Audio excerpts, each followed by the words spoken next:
पुष्पा तुम्हा सर्वांचं पुन्हा एकदा आपल्या चॅनलमध्ये अगदी मनापासून स्वागत करते। आपल्या चॅनलवरती खूप लोकांचे असे क्वेश्चन्स आलेले होते की अमेरिकेला यायचं असेल तर काय करायला लागेल किंवा अमेरिकेला कसं यायचं, तर त्याच्यावरतीच आज आपण हा व्हिडिओ बनवलेला आहे। तर फर्स्ट थिंग की तुम्हाला अमेरिकेला कशासाठी यायचं आहे, म्हणजे तुम्ही फिरायला सुद्धा येऊ शकता, तुम्ही बिझनेससाठी येऊ शकता किंवा एज्युकेशनसाठी येऊ शकता किंवा कंपनी थ्रू डिरेक्टली जॉबसाठी सुद्धा इथे येऊ शकता। तर हा मेन क्वेश्चन आहे की तुम्हाला यायचं कशासाठी आहे। तर असे भरपूर प्रकारचे विजा टाईप आहेत, ते आपण एका वेगळ्या व्हिडिओमध्ये कवर करूया विजा टाईप सगळे। आजच्या व्हिडिओमध्ये आपण स्टुडंट विजाबद्दल बोलणार आहोत। ज्यांना शिक्षणासाठी अमेरिकेत यायचं आहे त्यांना काय प्रोसेस करावी लागते याच्यावरती आजचा हा व्हिडिओ आहे। तर काही लोकांचे क्वेश्चन असे असतात की इंजिनिअरिंगवालेच फक्त अमेरिकेत येऊ शकतात का, तर असं अजिबात नाही आहे। तुम्ही 12वी नंतर ग्रॅज्युएशन करण्यासाठी सुद्धा इथे येऊ शकता, त्याच्यानंतर MBA करण्यासाठी सुद्धा येऊ शकता आणि मास्टर करण्यासाठी सुद्धा येऊ शकता। मोस्टली लोक प्रेफर करतात इथं हायर एज्युकेशनसाठी येणं, कारण इथे हायर एज्युकेशन खूप छान आहे। पण काही लोक बॅचलरसाठी सुद्धा येतात। मला इथं शिक्षणासाठी यायचं असेल तर तुम्हाला एंट्रन्स एक्झाम्स असतात त्या द्याव्या लागतात। तर अर्थातच अमेरिकेला यायचं असेल तर इंग्लिश तुम्हाला यायला हवं, तर ते चेक करण्यासाठी त्यांच्या टेस्ट असतात IELTS अँड TOEFL।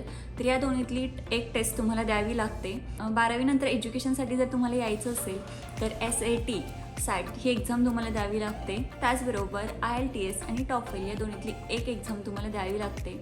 आणि तुम्हाला जर MBAसाठी इथे यायचं असेल तर तुम्हाला GMAT द्यावी लागते आणि इंग्लिशची त्या दोन्हीतली एक एक्झाम म्हणजे IELTS किंवा TOEFL या दोन्हीतली एक एक्झाम द्यावी लागते।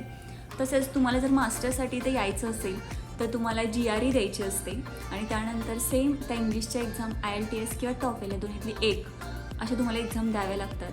तर या प्रत्येक एक्झामच्या स्कोअरची व्हॅलिडिटी असते ती वेगवेगळी असते।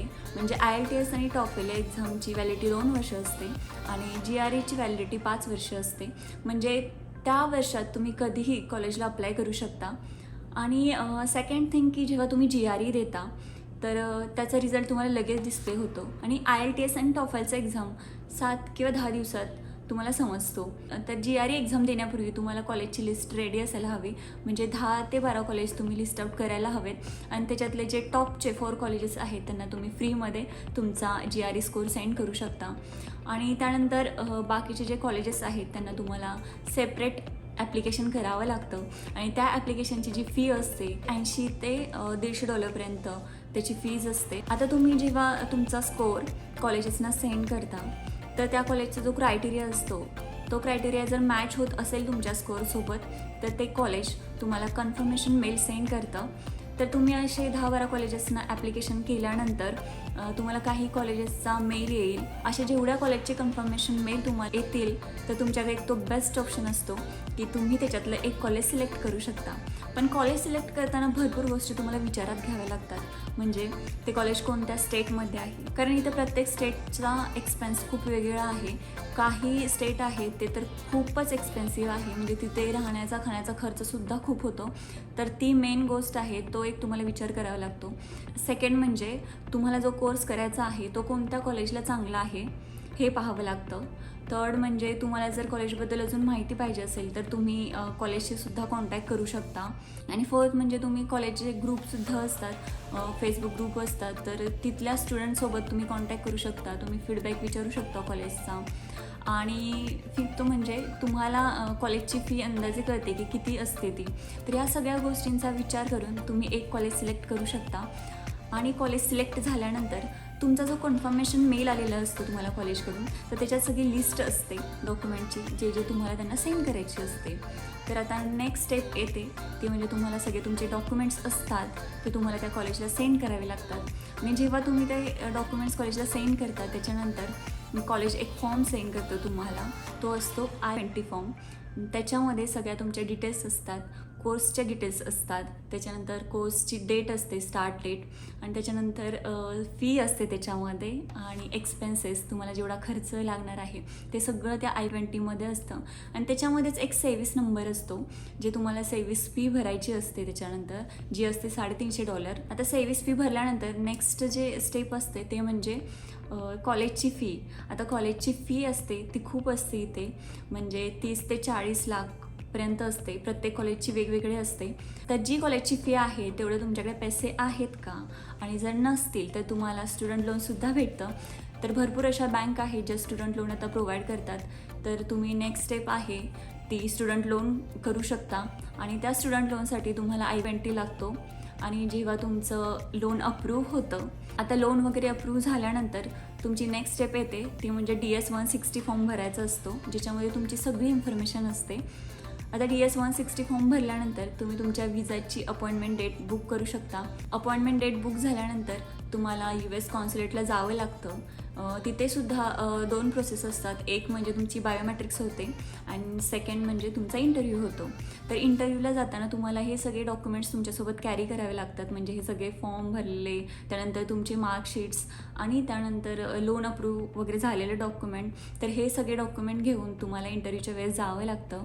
इंटरव्ह्यूमध्ये भरपूर सारे क्वेश्चन्स विचारतात. त्याच्यामध्ये हे सुद्धा असतात की तुम्हाला अमेरिकेलाच का जायचं आहे, किंवा तुम्ही तेच कॉलेज सिलेक्ट का केलं. कारण भरपूर अशा अदर कंट्रीजसुद्धा आहे जिथे मास्टरला तुम्ही जाऊ शकता. मग तुम्ही अमेरिकाच का सिलेक्ट केली, असे काही क्वेश्चन्स असतात. तर तेवढा कॉन्फिडंट तुम्ही आन्सर द्यायला हवं. आणि जेव्हा तुमचा विजा इंटरव्ह्यू क्लिअर होतो त्याच्यानंतर तुम्ही फ्लॅट बुक करून इकडे येऊ शकता. पण तुम्ही तुमचा जो कोर्स आहे त्याच्या 1 महिना अगोदरच इथे येऊ शकता, किंवा काही दिवस अगोदर आलं तरी चालतं. आणि इथे आल्यानंतर तुम्ही ऑन कॅम्पस अपार्टमेंट असतात कॉलेजच्या किंवा डॉम असतात त्याच्यामध्ये सुद्धा राहू शकता. डॉम म्हणजे आपल्या इकडे कॉलेजला जसे हॉस्टेल्स असतात तसे इथे डॉम असतात. तर तुम्ही तिथे राहू शकता. आणि ग्रुप झाल्यानंतर तुम्हाला जर बाहेर राहायचं असेल तर बाहेरसुद्धा अपार्टमेंट घेऊन राहू शकता. आता ही झाली इथे येण्यापर्यंतची किंवा इथे राहण्यापर्यंतची प्रोसेस. तर तुमचं आता कॉलेज स्टार्ट झाल्यानंतर तुम्ही इथे इंटर्नशिपसुद्धा करू शकता. म्हणजे प्रत्येक कॉलेजचे क्रायटेरिया हे वेगवेगळे असतात. म्हणजे काही सेम झाल्यानंतर तुम्हाला ते अलाव करतात इंटर्नशिप करायला. नेक्स्ट म्हणजे तुम्ही इथं पार्ट टाईम जॉबसुद्धा करू शकता. जे ऑन कॅम्पस असतात ते जॉब तुम्ही करू शकता. पण आठवड्यातून 20 तास तुम्हाला जॉब करायला अलाव असतात. कारण इथे जास्त लेक्चर म्हणजे रेग्युलर लेक्चर नसतात आणि फुल डे नसतात. प्रत्येक सब्जेक्टचे ठराविक 1-2 लेक्चर असतात आठवड्यातून, तेवढे तुम्हाला करावे लागतात. आणि त्याच्यानंतर तुम्ही हे जॉब पार्ट टाईम जॉब असतात ते करू शकता. आणि थर्ड म्हणजे इथे जे प्रोफेसर असतात त्यांच्यासोबतसुद्धा तुम्ही कॉन्टॅक्ट करू शकता. त्यांना परमिशन असते हायर करायची. म्हणजे कॉलेजने त्यांना एक ग्रांट दिलेली असते. ग्रांट म्हणजे एक ठराविक रक्कम असते त्यांचा रिसर्च पुढे चालू ठेवण्यासाठी. तर ते तुम्हाला एक टीचिंग असिस्टंट किंवा रिसर्च असिस्टंट किंवा ग्रॅज्युएट असिस्टंट म्हणून तुम्हाला ते हायर करू शकतात, ज्यामध्ये तुम्हाला त्यांना हेल्प करायची असते त्यांच्या कामात. आणि त्याच्या मोबदल्यात तुम्हाला ते एक स्टायफंड देतात. म्हणजे प्रत्येक महिन्याला एक ठराविक रक्कम देतात. तर अशा 2-3 गोष्टी आहेत ज्याच्यामधून तुमचा जो एक्स्ट्रा खर्च असतो मंथली तो निघून जातो. कारण इथे राहण्याचा खाण्याचा खर्चसुद्धा खूप आहे.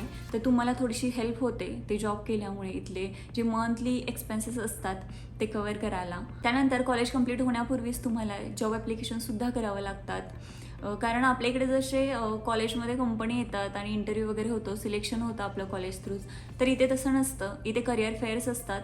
म्हणजे वेगवेगळ्या कंपनींचे लोक इथे येऊन आपल्या कंपनीला रिप्रेझेंट करत असतात, आपल्या कंपनीबद्दल माहिती सांगत असतात, किंवा कोणकोणत्या जॉब वॅकन्सीज आहेत त्यांच्या इथं हे सांगत असतात. तर आपण तिथे जाऊन त्या लोकांना भेटून आपले काही क्वेश्चन्स असतील, काही डाऊट्स असतील तर ते विचारू शकतो. त्याच्यानंतर ते जे इंटरव्ह्यू डेट देतील त्या डेटला आपण तिथे जाऊन इंटरव्ह्यू देऊ शकतो. हे झालं ज्यांना इंटर्नशिप नाही भेटले. ज्यांना इंटर्नशिप भेटले ते कंटिन्यू तिथेच फुल टाईम जॉब करू शकतात. पण कॉलेजनंतर इथे जॉब करण्यासाठी तुम्हाला EAD लागतो. म्हणजे तुम्हाला कॉलेज कंप्लीट होण्यापूर्वीच OPT EADला अप्लाय करायचं असतं. OPT जो असतो तो 1 वर्षाचा असतो. आणि EAD भेटल्यानंतर 90 डेजचा तुम्हाला ग्रेस पिरियड असतो. म्हणजे 3 महिन्याच्या अगोदरच तुम्हाला जॉब शोधायचा असतो. 3 महिन्यात जर तुम्हाला जॉब नाही भेटला तर तुम्हाला रिटर्न जावं लागतं. जसं मी तुम्हाला सांगितलं OPT हा 1 वर्षाचा असतो. तो स्टेमवाल्यांना म्हणजे ज्यांचं स्टेम मेजर आहे, सायन्स, टेक्नॉलॉजी, इंजिनिअरिंग आणि मॅथमॅटिक्स, तर त्यांना तो OPT 3 वर्षाचा असतो. आता OPT जोपर्यंत व्हॅलिड आहे तोपर्यंतच आपल्याला H1ची प्रोसेस करायची असते. H1 म्हणजे वर्क विजा असतो. जर तुम्हाला इथे पुढे कंटिन्यू जॉब करायचं असेल तर H1 विजा तुम्हाला लागतो. तर काही एम्प्लॉयर तुमचा H1 स्पॉन्सर करतात, काही करत नाहीत. तर ही मेन गोष्ट आहे. तुम्ही तुमच्या एम्प्लॉयरला हे जॉईन करण्यापूर्वी विचारू शकता की ते तुमचा H1 स्पॉन्सर करणार आहेत का. कारण ज्यांना OPT 1 वर्षाचा असतो त्यांना एकदाच H1 फाईल करायचा चान्स असतो. आणि ज्यांना स्टेम मेजर आहे OPT 3 वर्षाचा असतो ते 3दा H1Bसाठी अप्लाय करू शकतात. तर H1 विजा आहे ती लॉटरी सिस्टीम असते. म्हणजे प्रत्येक वर्षी ते 85,000 एवढे H1 पीक होतात. आणि सगळ्याच कंट्रीमधून H1साठी ते ट्राय करत असतात, कारण प्रत्येकालाच इच्छा असते अमेरिकेमध्ये जॉब करायची. त्यासाठी सगळ्या कंट्रीमधून H1Bसाठी अप्लाय करत असतात. आणि जे इथे मास्टर करतात त्यांच्यासाठी 20,000 H1B रिझर्व केलेले असतात. म्हणजे 20,000 इथले मास्टर केलेल्या लोकांचे H1B पिक होतात. आणि दुसरे जे आहेत ते 65 आहेत. असे टोटल मिळून 85,000 एवढे H1B प्रत्येक वर्षी पिक होतात. आणि आता 2022चं सांगायचं झालं तर 3,08,163 एवढे रजिस्ट्रेशन झालेले होते आणि त्याच्यातले मग 85,000 पिक होतात. आणि एक चांगली न्यूज म्हणजे लास्ट इयरला ना आपल्या इंडियन लोकांचे भरपूर H1B पिक झालेले होते, म्हणजे दुसऱ्या कंट्रीपेक्षा. तर ही खूप छान गोष्ट आहे की आपल्या इंडियन लोकांना अपॉर्च्युनिटी भेटते इथे जॉब करायची. आता हा जो H1 असतो तो 6 वर्ष व्हॅलिड असतो. म्हणजे H1वरती तुम्ही 3 वर्ष काम करू शकता आणि त्याच्यानंतर तुम्ही 3 वर्ष एक्सटेंड करू शकता. असं टोटल H1वरती तुम्ही 6 वर्ष इथे काम करू शकता. आणि त्याच्यानंतरसुद्धा तुम्हाला इथे कंटिन्यू काम करायचं असेल तर तुमचा H1 व्हॅलिड आहे तोपर्यंतच तुम्हाला GCसाठी अप्लाय करायचं असतं. म्हणजे ती प्रोसेस तुमची एम्प्लॉयर करतं. तुमच्या एम्प्लॉयरने तुमच्या ग्रीन कार्डसाठी ॲप्लिकेशन करायला हवं तुमचं H1 व्हॅलिड आहे तोपर्यंतच. आणि ग्रीन कार्ड अप्रूव्ह झाल्यानंतर तुम्ही ग्रीन कार्ड भेटेपर्यंत तुमचा H1 जो आहे तो एक्सटेंड करू शकता. जे दुसऱ्या कंट्री आहेत त्यांना ग्रीन कार्ड लवकर भेटतं, म्हणजे 4-5 वर्षातच त्यांना ग्रीन कार्ड मिळून जातं. पण आपल्या इंडियाला खूप वेटिंग आहे, म्हणजे 12 ते 15 वर्ष ग्रीन कार्ड भेटायला जातात. पण अप्रूव्ह झाल्यानंतर आपण H1 एक्सटेंड करत आपण इथे काम करू शकतो. आणि तुमचा H1 व्हॅलिड आहे तोपर्यंत ग्रीन कार्ड जर नाही झालं, H1 तुमचा एक्सपायर झाला तर तुम्हाला मात्र मग रिटर्न तुमच्या होम कंट्रीला जावं लागतं. तर ही सगळी अशी प्रोसेस असते. तुमचं एज्युकेशन इथं झाल्यानंतर तुम्हाला नंतर OPT पिरियडमध्येच तुमचा H1 फाईल करावा लागतो. H1 नंतर सुद्धा तुम्हाला इथे कंटिन्यू जॉब करायचं असेल तर ग्रीन कार्ड लागतं. याच्या व्यतिरिक्त सुद्धा दुसरे विजा आहेत, म्हणजे M1 आहे, J1 आहे, J1 विजा आहे.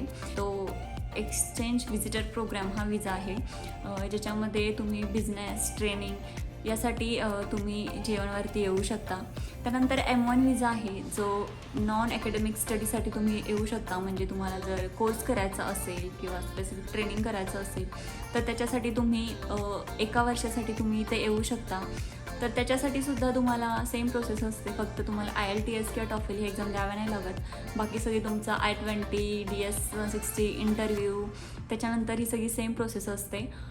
पण तुमचा जेव्हा कोर्स कंप्लीट होतो त्याच्यानंतर तुम्हाला रिटर्न जावं लागतं होम कंट्रीला. तर त्याच्यानंतर तुम्ही ते जॉब नाही करू शकत. म्हणजे प्रॅक्टिकल ट्रेनिंग असतं त्यांचं ते करू शकता, पण कंटिन्यू ते जॉब नाही करू शकत.